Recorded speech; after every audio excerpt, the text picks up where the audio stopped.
Hello and welcome, and yeah, this is back to my David King series, Brawn's No Brain, and actually in this episode going to be going up against the Demogorgon, and David is on form and uses his brain a little bit better in this match, and the aim is to sort of try to help out people that are maybe new to the game or need to improve at the game, and just some basic tips on how to play better, not just against Demogorgon but against all killers. And you can see some highlights of some things to do and not to do in this game. I'm just going to load in now.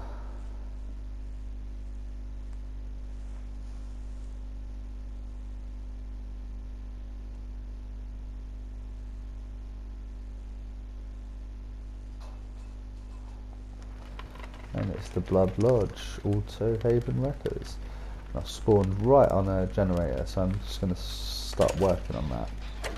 Look around, Bond shows me a teammate is moving in, which is a Jake. Really, you don't want to be doing this. You can see, you always want to try to split pressure, because you make it easy for the killer early on if you're all just on one generator. You've got one person just sort of like moving around, really wasting time, doing nothing at the moment.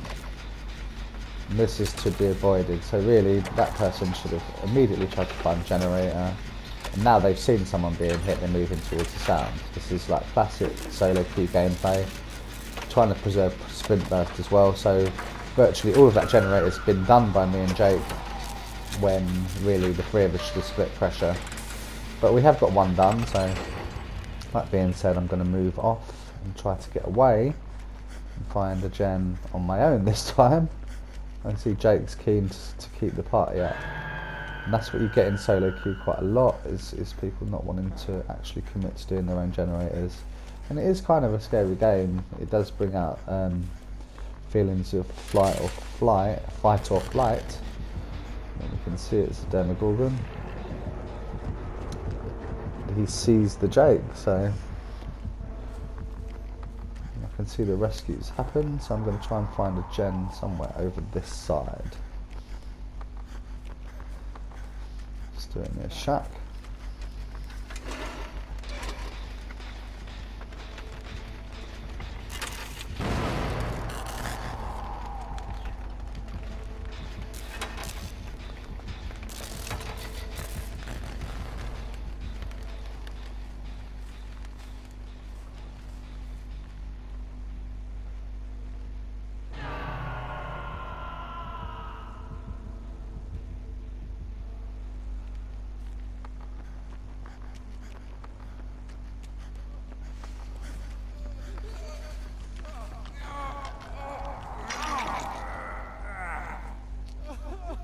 Give Jake a little tickle up.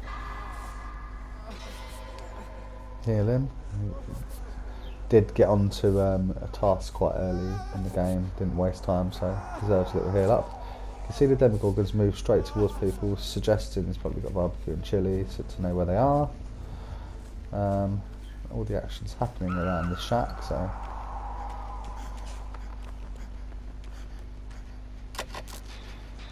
going to get on another gen.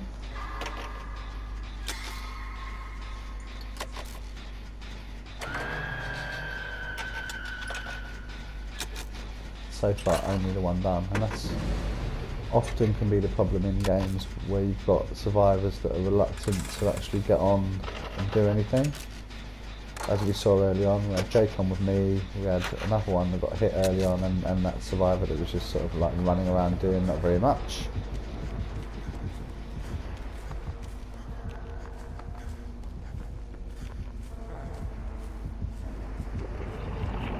I've got to stand here.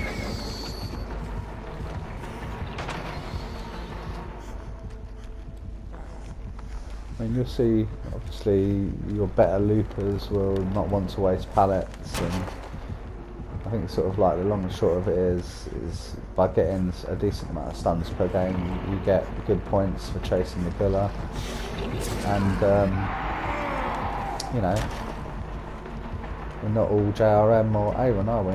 You know, you can see that An early stun helps you to get distance, which is useful. See, I've confused him a bit here. I'm going to go through Shack, and then I'm going to move away.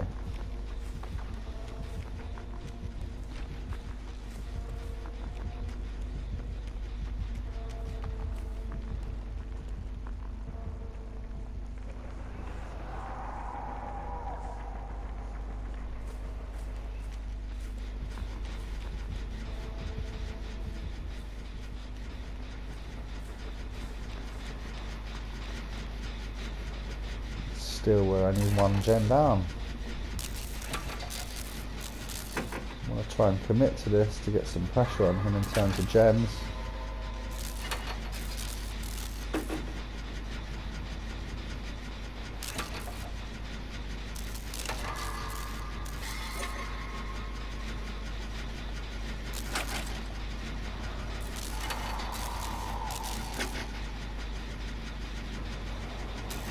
Got a strike on one of my teammates. Should be able to get this gen done. Hopefully some of my other teammates are working on a gen. I'm not sure that that's the case.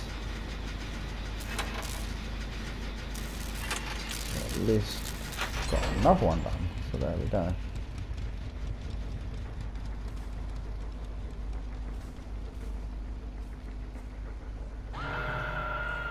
Basement hook there.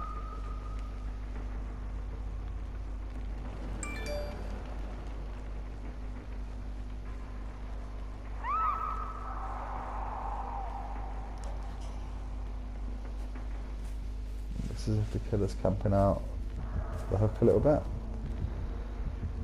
We've got campers, it's always a good idea to get onto gens.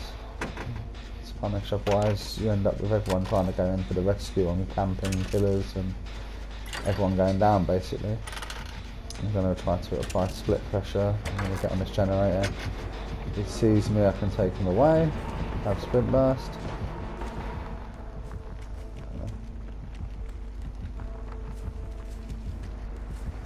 He is committing to me.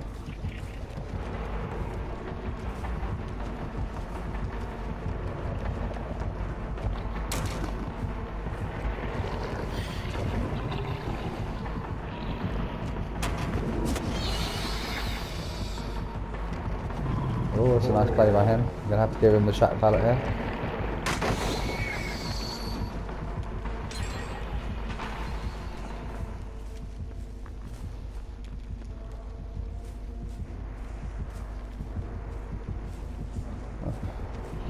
Has he lost me? I can't believe he's lost me there.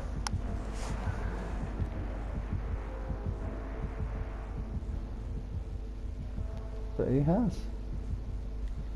Another gen's gone during that time, which is good. 2 gens left. Now the survivors seem to be performing a little bit better as a team. Gens are going. Oh, there's another one. So very nice, very nice. 1 gen left.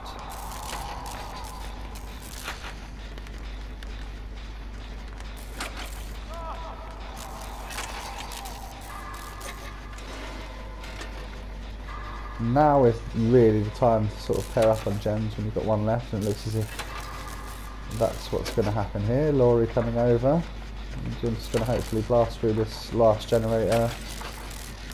Hopefully move in to get the kill, to get the save on me. The good thing about Iron Will is I'm injured, I need a heal really to be able to make any kind of plays, but you kind of forget that you're injured because you don't make any noise.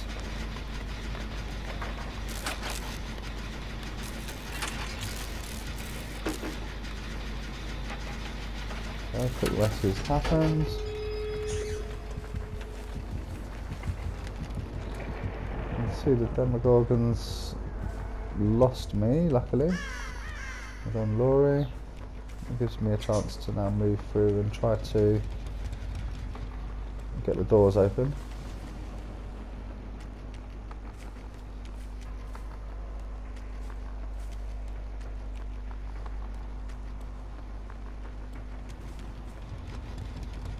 I'm not sure what this person's doing up on the hill. making no attempt to do the doors, just sort of like hiding, presume to escape. Now, doors have been opened, and I'm going to get a little heal up from my friend Jake from the early game. Managed to get out, not in textbook fashion. I think against a better killer we would have not made it out of this game. Coming from us, should be healed. See if he's got no head. He's got no head, and didn't mean to go out there. But that was kind of an instructional video on what to do and what not to do when you're facing killers in Dead by Daylight.